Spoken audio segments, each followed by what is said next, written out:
अभी हम करेंगे क्लास 12th का 6th चैप्टर का सेकंड टॉपिक रिक्रूटमेंट, उसका मीनिंग, उसकी डेफिनेशन, उसके सोर्सेज, उसके ऑब्जेक्टिव्स, इंपॉर्टेंस, जो भी कुछ चैप्टर में है हम इस चैप्टर में इस वीडियो को कंप्लीट कर देंगे। सबसे फर्स्ट हमारा है meaning. Recruitment is a process of searching for and attracting qualified candidate to fill जो वैकेंसीज इन एन ऑर्गेनाइजेशन। जो भर्ती है, रिक्रूटमेंट है, वो एक ऐसी प्रक्रिया है जिसके अंदर जो हमें कैंडिडेट उसकी खोज जाती है। और कैसा कैंडिडेट होना चाहिए हमारा, जो बिल्कुल फुल क्वालिफाई हो, पढ़ा लिखा हो, उसके पास उस कार्य के लिए अच्छी स्किल्स हो, इफ़िशियंसी हो। इन द फर्स्ट स्टेप, पहला स्टेप यही होता है the employment process that aim to bring together employer and potential employees. ये हमारा सबसे पहला ही स्टेप है जिसके अंदर नियोक्ता और जो संभावित कर्मचारी जो काम करना चाहता है उसको एक पास में लाया जाता है। The main goal of recruitment, जो भर्ती है उसका सबसे मेन गोल यही होता है is to ensure that the organisation has the right number of peoples with the right skills at the right time. जो भर्ती है उसका मेन यही गोल होता है ये सुनिश्चित करना कि जो हमारा फर्म है उसमें सही संख्या में पीपल है और सही स्थान पर है, सही समय पर और सही स्किल वाले व्यक्ति हैं। उसके बाद हमारे हैं ऑब्जेक्टिव्स ऑफ रिक्रूटमेंट। जो रिक्रूटमेंट है उसके ये ऑब्जेक्टिव्स है, क्या उसके उद्देश्य हैं। To attract a large number of qualified candidate, जो ज़्यादा से ज़्यादा मात्रा में बिल्कुल पढ़े लिखे, वेल क्वालिफाइड, योग्य जो उम्मीदवार हैं उनको अपनी ओर आकर्षित करना। To find the best stable candidates for the job, जो जॉब के लिए बेस्ट और स्टेबल जो कैंडिडेट है उसको ढूंढना। To create a pool of potential candidates for future needs, future की नीड्स के लिए, भविष्य की जो ज़रूरत है उनको पूरा करने के लिए एक अच्छे उम्मीदवारों का ग्रुप है वो तैयार करना। To reduce the time and cost of hiring, नियुक्ति की में लगने वाला जो समय है या लागत है उसको कम करना। To help in selecting the right candidate who fit the organisation's culture and needs, ऐसे व्यक्ति को ढूंढना जो हमारे संगठन के कल्चर उसकी ज़रूरत के अकॉर्डिंग ही बिल्कुल सूट हो या फिर बिल्कुल सूटेबल हो। उसके बाद हमारी आती है process of recruitment. Process of recruitment के अंदर सबसे फर्स्ट हमारा है आइडेंटिफाइंग वैकेंसी। सबसे पहले हम ये अपनी जो वैकेंसी है, रिक्त पद है, उनकी पहचान करते हैं कि हमें कितने कर्मचारियों की आवश्यकता है। उसके बाद जॉब एनालाइज के अंदर ये देखते हैं कि किस प्रकार के कार्य के लिए कितने व्यक्तियों की ज़रूरत है या फिर जो नौकरी है उसका विश्लेषण करते हैं।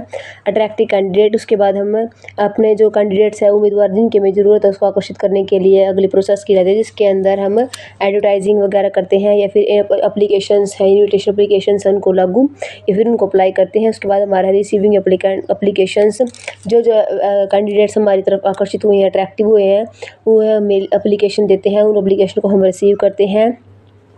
उसके बाद हमारा आता है स्क्रीनिंग एप्लीकेशन। स्क्रीनिंग एप्लीकेशंस के अंदर हमने जो एप्लीकेशंस प्राप्त की हैं उनकी जांच पड़ताल की जाती है कि हमें जिस कैंडिडेट की ज़रूरत है हमारी इस कंपनी के अकॉर्डिंग, हमारे ऑर्गेनाइजेशन के अकॉर्डिंग कौन सा जो कैंडिडेट है वो बिल्कुल फुल क्वालिफाई है, एक्सपीरियंस वाला है, ये सब देखते हैं।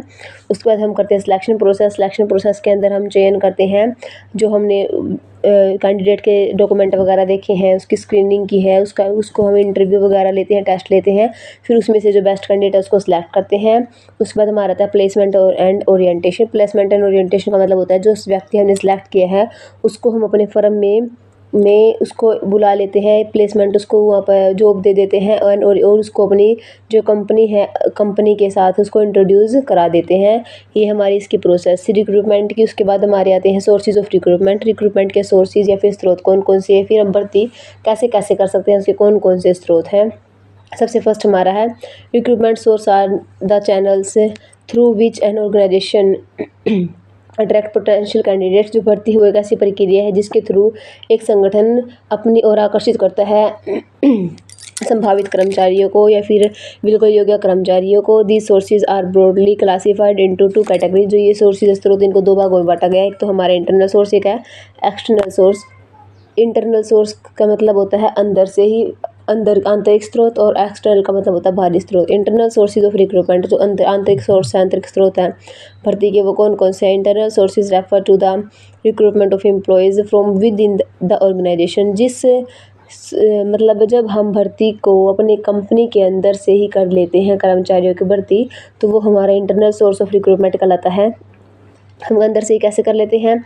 इसके अंदर क्या क्या शामिल किया जाता है, प्रमोशंस, ट्रांसफ़र और एम्प्लॉयज़ रेफरल्स। इसका में हम कई बार क्या करते हैं, अपने अंदर अपनी फर्म के अंदर से ही कोई कर्मचारी पहले से नियुक्त है उसका ट्रांसफ़र कर देते हैं, उसको एक स्थान से दूसरे स्थान पर भेज देते हैं, या फिर उसका प्रमोशन कर देते हैं, उसको जो पद पहले था उससे ऊपर वाला पद है वो प्रोवाइड कर देते हैं। कई बार हम उसको एक प्लांट से दूसरे प्लांट में भी भेज सकते हैं। ये वाले हमारे इंटरनल सोर्स ऑफ रिक्रूटमेंट होते हैं।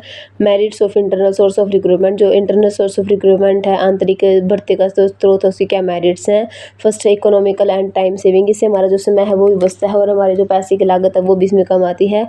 Motivates employees by providing promotion and opportunities, जब हम अपने कर्मचारियों को प्रमोशन देते हैं, उनको आगे बढ़ने के लिए अवसर देते हैं, तो हमारे जो कर्मचारी वो मोटिवेट होते हैं और वो अपना अच्छा से अच्छा प्रदर्शन करके दिखाने की कोशिश करते हैं, ताकि जो फर्म है या ऑर्गेनाइजेशन है वो उनको आगे प्रमोट करें। उसके बाद हमारा आता है improve employee morals and loyalty, इससे हमारे जो कर्मचारी है उनके अंदर नैतिकता और लॉयल्टी अपनी फर्म के प्रति या अपने ऑर्गेनाइजेशन के प्रति उसमें बड़ा इंप्रूवमेंट होती है। Reduce uncertainty as a candidate are already familiar with the organisation, इससे जो अनिश्चितता है हमारे फर्म में कैंडिडेट्स की वो भी कम हो जाती है।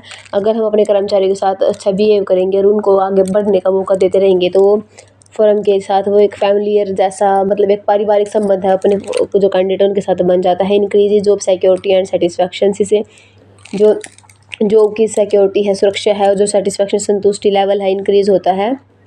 Limitations of internal source of recruitment, क्या लिमिटेशंस है इंटरनल सोर्स ऑफ रिक्रूटमेंट के। सबसे फर्स्ट हमारा limits the choice of candidate, जो हमारी चॉइस हमने नई भर्ती के लिए जो कैंडिडेट्स को चुनना है वो लिमिटेड होते हैं। जब हम कंपनी के अंदर से ही यूज़ करते हैं तो मे लीड टू फेवरेबल्स एंड इससे हमारी जो कंपनी है बाइज, इससे हमारी जो कंपनी है उसके अंदर मतलब इसके अंदर एक जैसे किसी एक व्यक्ति के साथ ज़्यादा पार्शलिटी वगैरह भी हो जाती है, या फिर जो व्यक्ति है उसके साथ उसके अंदर सिफारिश वगैरह की जो ज़्यादा है या भेदभाव है वो ज़्यादा हो सकता है।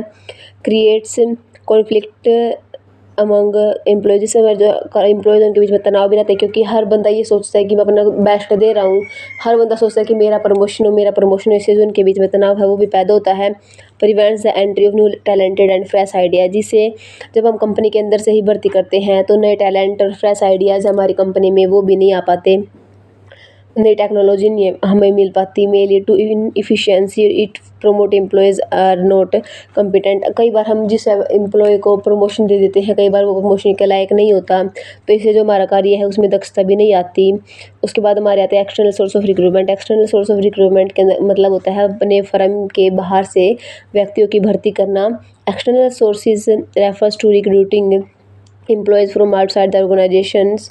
This includes advertisements, employees exchanges, campus retirement, placement agencies and walk in interview. External source of recruitment के अंदर का मतलब होता है हम अपने फर्म के अंदर व्यक्तियों की भर्ती वो कंपनी के बाहर से करते हैं। इसके हम कंपनी के बाहर भर्ती कैसे कर सकते हैं, कोई एडवर्टाइजमेंट दे निकाल सकते हैं अपनी कंपनी की, अपनी फर्म की, कि हमें अपनी फर्म में अपने संगठन में इतने व्यक्तियों की ज़रूरत है। कोई एम्प्लॉयमेंट एक्सचेंज होते हैं, मतलब अपने जो एम्प्लॉयज़ हैं उनको एक प्लांट से दूसरे प्लांट में चेंज करने, फिर कैंपस रिक्रूटमेंट भी निकाल सकते हैं। प्लेसमेंट एजेंसियों के पास जाकर भी हम अपने फर्म के लिए भर्ती की जो प्रोसेस है उसको पूरा कर सकते हैं।